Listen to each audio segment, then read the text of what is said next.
శ్రీరంగనాథునిగా అవతరించిన శ్రీహరిని గోదాదేవి ధనుర్మాసంలో భక్తితో పూజించి తన భర్తగా పొందింది. రోజుకో పాసురంతో శ్రీమన్నారాయణుణ్ణి స్తుతించిన గోదాదేవి ఆయనను ప్రసన్నంగా చేసుకుంది.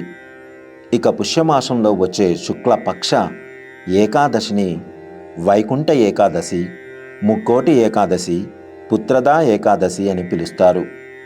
ఈ రోజున ఉత్తర ద్వారంలో శ్రీమన్నారాయణుణ్ణి దర్శించుకోవాలని భక్తులు ఎంతో ఆరాటపడతారు. ఏడాదికి వచ్చే 24 ఏకాదశుల్లో ప్రతిదీ పవిత్రమైనదే.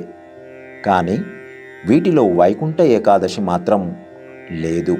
ఎందుకంటే మిగతా ఏకాదశులు చాంద్రమానం ప్రకారం గణిస్తే వాటికి భిన్నంగా సౌరమానం ప్రకారం దీన్ని గణిస్తారు. మారే ముందు వచ్చే ధనుర్మాస శుద్ధ ఏకాదశిని ముక్కోటి ఏకాదశి అంటారు.